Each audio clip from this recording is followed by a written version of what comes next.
As a nation and as individuals, we are radically unprepared for it, and we have no experience in dealing with it. Now, what do you think I am talking about? And it may surprise you, but what I'm talking about is retirement. Now, you might be saying, people have retired before and have retired throughout history. Well, that is the case. But we've never had so many people retiring all at once in the history of this country, and literally in the history of the world. You're going to have 30 to 50 million people retiring over the next couple of decades. Now, in 1934, when FDR created the Social Security Act, the retirement age was 65. But does anyone know what the average lifespan was in 1934? 60. That's close. Anyone else? 58. Actually, he's very close, 62. That was the average retirement age. Now, Medicare and Social Security are always going through periods of great underfunding.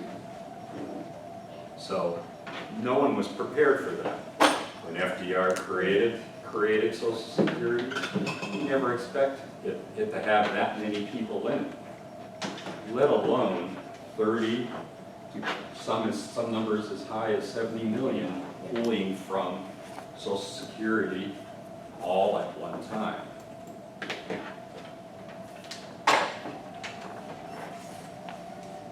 So this leads into another situation. And I'd like to show you something. Sorry, go ahead.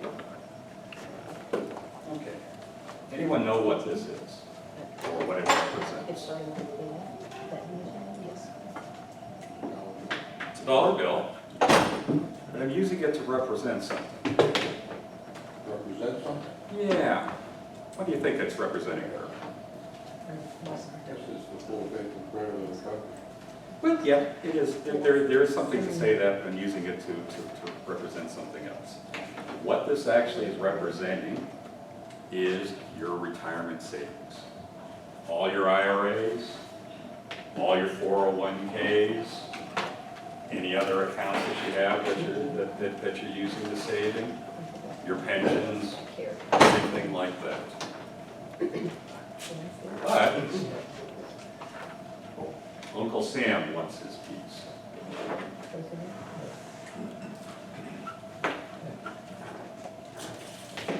Medicare wants its piece. Now, we were talking about kids earlier. When the kids move back home, sometimes they want their piece early. Now, having 6 kids, I've run into that. So, this is what's left. And are you happy? Well, my name is John Kreinig, and I will be presenting this presentation today.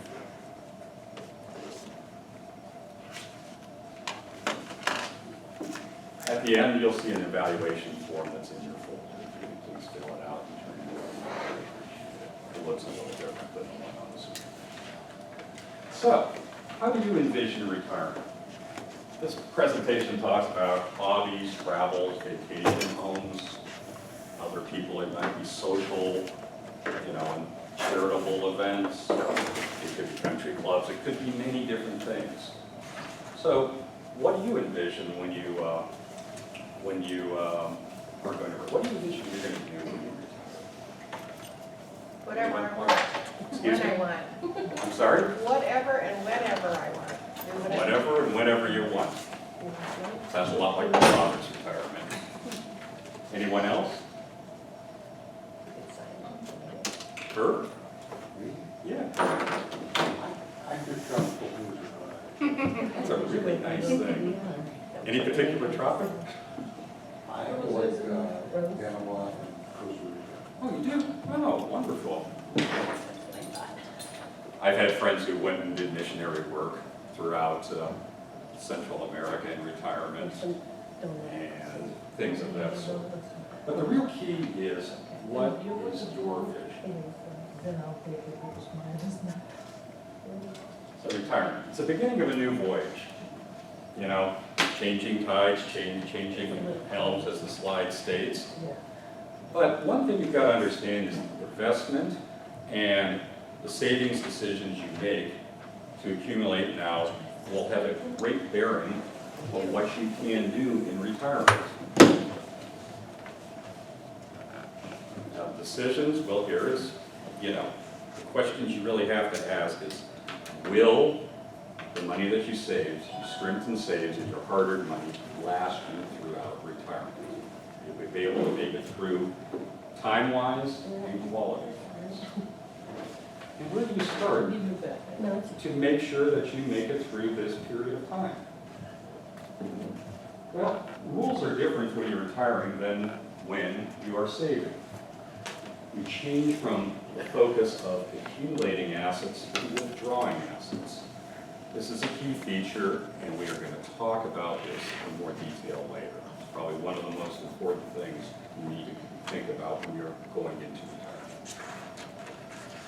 You're now going to be going from growing your assets to generating income, because if you're working, you have an income.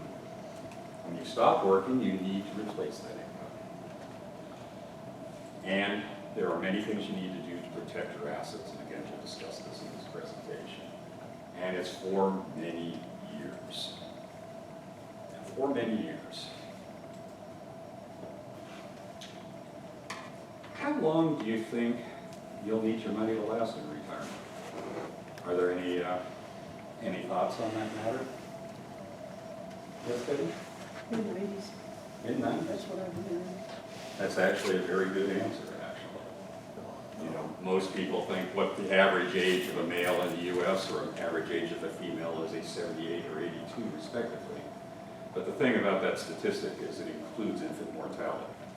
Once you're past infant mortality, you get to age 65. Then you really have to look at it in a different way. So at age 65, there's a 54% chance a man will live to age 85, a 35% chance he'll live to 90. And for a woman, it's 65 and 46 respectively. Frankly, there is a 60% chance, if you're married, that one of you is going to live to 90 in retirement until at least age 90.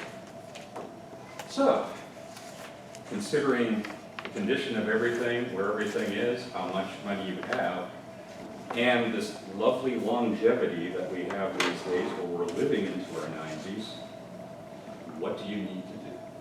Well, we have 5 action items we're going to discuss at church, of course. And these 5 here are size up your current situation, understand your distribution rules, develop an investment strategy, prepare for the unexpected, then one we'll talk about when we get to that point. So, lifestyle.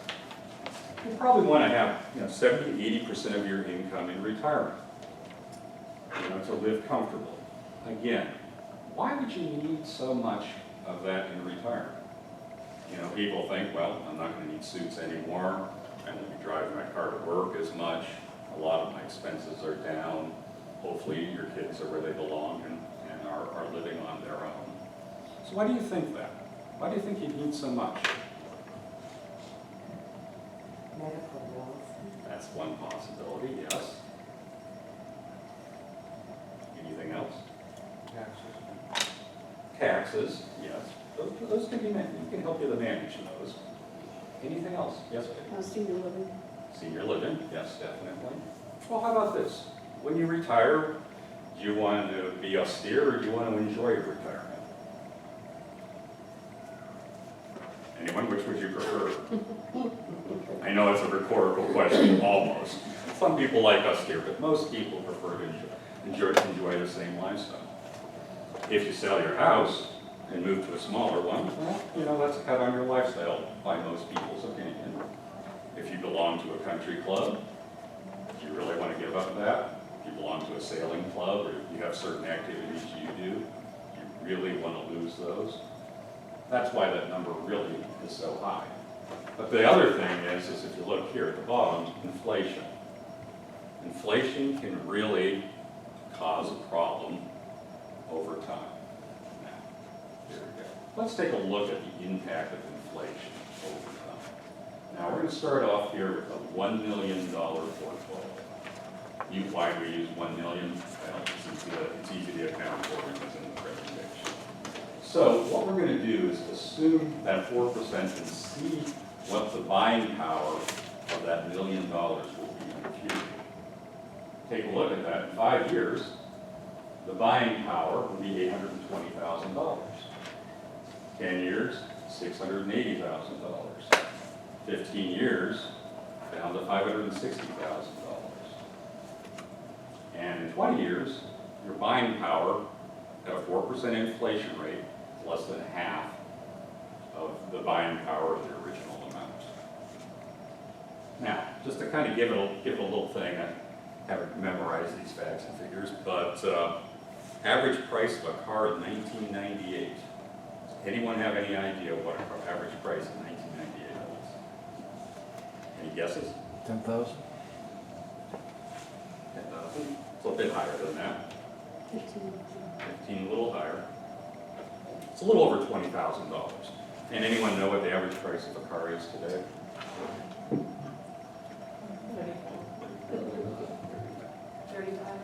Very close. Yeah, just a little over 35,000, almost 36. How about a candy bar? Well, it was 70 cents back then. Today it's $1.50. Eggs, $1. Now they're $1.60. Easy one is a gallon of gas, 106. Now we're pushing 290. I passed the Shell station on the way here, it was 289. So you kind of get the picture. So we have the primary sources of retirement income. We've got our personal savings, Social Security. A lot of people talk about working part-time in retirement. So we'll discuss that a little. And also, if you're one of the fortunate to have an old-fashioned pension plan from your company, then there's a pension. So let's just take these and imagine these as a set of buckets. So we have these 4 buckets here. And so and what we're going to do now is we'll discuss each one separately and break them down and even look at the likelihood, how much they will impact your income in retirement. So first we're going to talk about the pension. Now the pension is a lot like a unicorn. There's very few of them these days. Back in 1980, over 60% of U.S. companies provided a defined benefit pension. Today, it's under 4%. So if you're fortunate enough to have this, it's great. But a defined pension, or defined benefit plan, as it's technically called, has its own rules.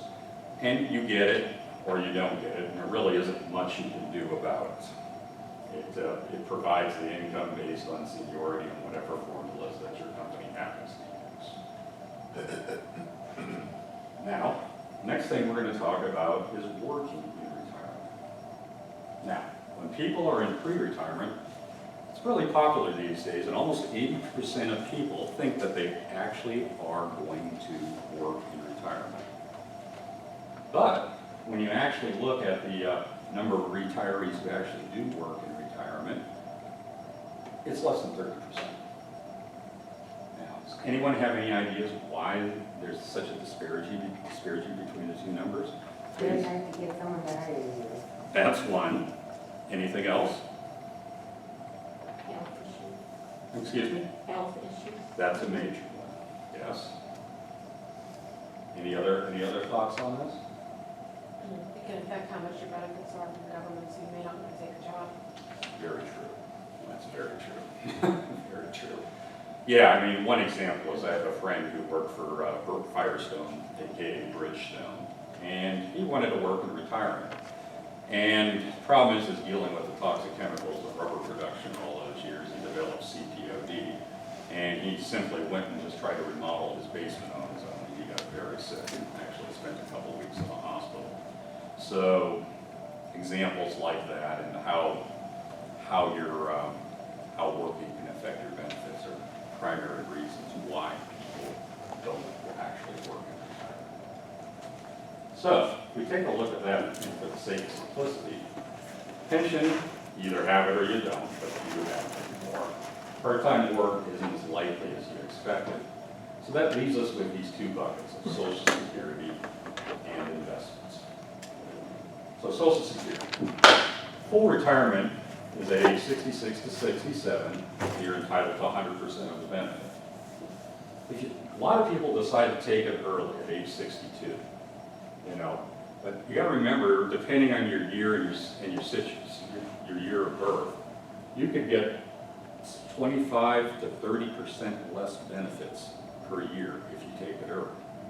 And that's a pretty substantial haircut. And if you wait to age 70, monthly benefits could be up to 132%. So you get a very significant pay raise for waiting, and you get a pretty substantial pay cut for taking it early.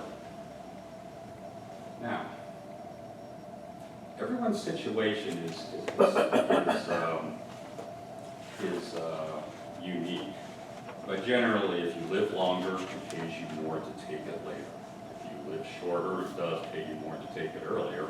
But since people are living into the late 80s and early 90s, chances are you want to take it later.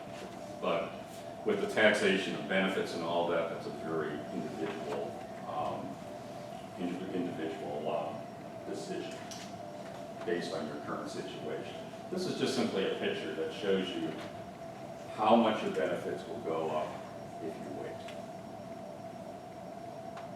And then there's a complex taxation of these benefits that, depending on how and what you have and what you take your money. If you take it too early, you're not just getting a much lower benefit, and you can see that here. This is just someone, if you look at age 90 for the extreme, if you live to age 90, if you take it at 62, you only get $504,000 out of the system over your life. But if you take it at age 70, you're estimated to get $633,000 out of the system. So, yes? It says, just looking at the numbers, so you're better off taking it at 62 if you're going to die before 82. Right, exactly. But statistically, are you more likely to die at 82 or at 90 these days? Statistically. No idea. It's really 90. I mean, people are living that long these days. Now let me ask you a question. If you take it early, who wins? You or the government? Depends. Depends, but most likely. Most likely the government. Depends who you're doing it for, if you take it early. Yeah, well, yeah, it could be that, but that's a very complex question. If we have on a one-on-one meeting, we can discuss that in more I detail. don't think it's complex. It's pretty simple and straightforward. In the last 10 years, the market's tripled. Right? You got 20 years. What's going to happen to the market? It's going to do a lot better than inflation in 20 years historically. That's So possible. every dollar you don't take now is an opportunity cost lost. Mhm. Now, if you started taking those dollars in 2008, what would have happened then? You They know would what I have fully mean? recovered by now. You would have been, But, again, accumulation is a little different than distribution. We're going to go over that in this presentation later. There's a big difference there. We'll talk about that later. Timing the market and figuring out, you're going to get a rally here, you're going to crash here. If it works out, great, but, if the timing doesn't work out, it can cause problems in retirement. Just hold that question, and we'll talk about that a little later. Okay, investments. This leaves us with investments. So a few key questions. How much do you have in your bucket? How much is deferred, fully taxable, or never taxed? Is it safe and growing? How much income can I take out each year? How long will the money last? Those are really valid questions that you need to ask yourself when you're going into this different phase of distribution. So, basically two different general categories. There's tax deferred, which are 401Ks, IRAs, annuities, other tax deferred things, then taxable, stocks, bonds, cash alternatives, mutual funds, things of that sort. But there's really a third class, and that's never taxed, but we'll discuss that later. So for your tax deferred, you need to understand the distribution rules. Is everyone familiar with the 59? If you take money out of an IRA or 401K, there is a 10% additional penalty in tax. Now, there are some exceptions to this. If you die, your heirs don't have to pay the 10% penalty. The regular taxes still are in place, but not the penalty. If you separate from service from your company and you have a 401K, there is a way of taking the money out and avoiding the 10% tax penalty. You have to set it up correctly, but there it is. Qualified medical expenses, exceeding 7.5 of your adjusted gross income. And you can take money out for higher education expenses. First-time home purchase. Now, that first-time home purchase is a lot more liberal than it looks up at the front. It's actually, if you bought a home, then you rented for a few years, and then decided to go back and rebuy a home, they actually consider you a first-time purchaser. The rules are specific, like all distributions from these things, but it doesn't mean just literally the first home you bought. And you can also take it over through what's called a 72T, or periodic withdrawals, equal and substantial periodic withdrawals. So, the penalty early free distribution, the rules state that you can take it out, and you have to take out those distributions to age 59 and a half, or for 5 years, whichever is longer. So say you had an IRA, and you wanted to start taking money out at age 50. Well, you'd have to fill out 2 forms and take out the same amount over the next 9.5 years. You could take those out, you still pay your regular taxes on them, but the 10% penalty tax goes away. If you do it at age 56, then it's after the 5-year period, you'll be in the penalty-free area, because you'll be 61, and you'll be older than 59 and a half. But if you start it later, like age 58, you have to wait till age, anyone? 63, correct, because it's either 59 and a half or 5 years, whichever one's later. Okay, well, we'll just go past these. Now, there's that third type I was talking about that is without tax. And the 2 major ones are something called a Roth IRA and a LIRP. Does anyone know what a Roth IRA is? Go ahead, Herb. I don't want to walk that. You did? Okay, good. I don't want to know, whether I know. You want to tell us? Roth IRA is an IRA in which you put already taxed dollars, but the growth comes and it's never taxed. Exactly. And then that's really the case. So you can get tax-free qualified distributions. One other advantage of it is you don't ever have to take money out of it. Say you never use the money and you just want to give it to your kids or a charity or whomever. Well, unlike a regular IRA where at age 70 and a half you have to start taking money off of and recognizing the taxes, for a Roth, you never have to do that. Now, whoever gets the money does actually have to pull the money out, but during your lifetime, there's no required distributions. Taxes are owed on conversions, as Herb said, and there's no taxes on the gain. And one of the things is there is income eligibility to make contributions. There are ways around that, but you have certain income limits to be able to put money into a Roth IRA. What are those? What? What are those currently? Now don't quote me exactly on this because they change them every year and I might have last year's, but I think it's 12,000 for single and 169,000 for bikes. They do change every year, but I think that's where they were here last year or the year before. There is a max how much you can put in. There is a max on how much you can put in. This year, that's $6,500. If you're over age 50, you can raise it up like 7,000. But one thing is there's a difference here between contributions and conversions. The difference being is contribution is how much of money you can put pre-tax into one or after-tax into a Roth IRA. Both end up being taxed in the same year, but it's just how mechanics work if you're doing distribute or doing deferrals from your paycheck. But conversions, the difference between a contribution and a conversion is taking like a current IRA you have or a current 401k you have, paying the taxes on that money now and moving it over into the Roth structure. Now, does anyone know what the conversion limit is? It's a trick question, there isn't one. You can, as long as you pay the taxes on it, you can make conversions from regular IRAs to Roth IRAs at will. Now, LIRP. LIRP is a structure that can be used for retirement funding, and it has tax-free qualified distributions. There's no, like the Roth, there's no required lifetime distributions, but there is no eligibility requirements for income. So if you make $100,000 a year, if you make $1 million a year, you're free to put as much as you want into this.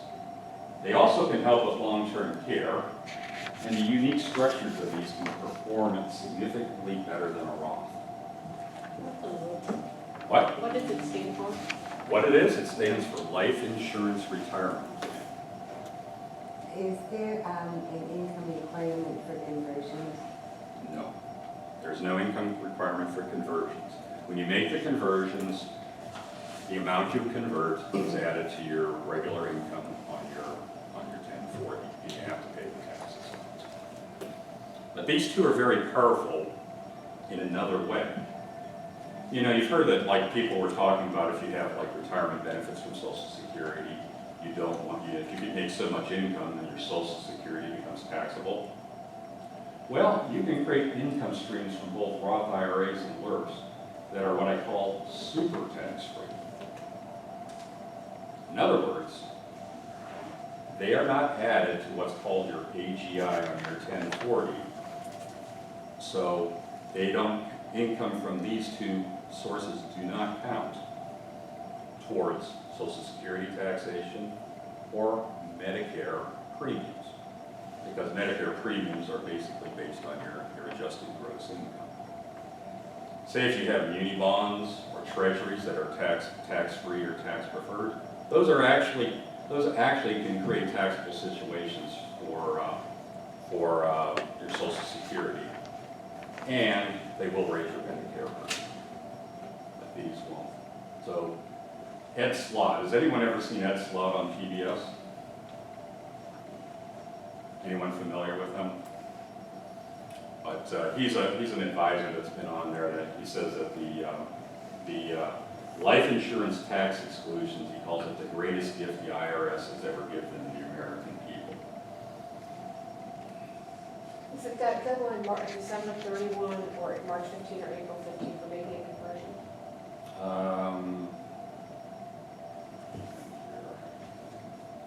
First is the thing. I think you can make a conversion at any time. I'm not sure if you make the conversion, say on January 30th, and you haven't filed your taxes yet, whether it's recognized on that year or the previous year. That's what I'm getting at. I think you have the choice, but usually you want to recognize income later. So usually, but I think you have the choice of where you're going to recognize it. And I think most people do it in the calendar year. Well, it Because- depends on your circumstances. It does, yeah. If you're But, unemployed for a year, mhm. you want to recognize it on the year when you had lower. That's income. true. That's true, but I'm not sure about that detail. I'm not an accountant, a financial advisor. But yeah, there are different situations where that could be beneficial.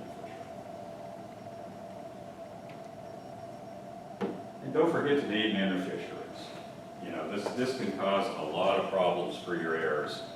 You know, if you have retirement accounts, insurance policies, other types of policies of this type. Just make sure your beneficiaries are kept updated. Yes?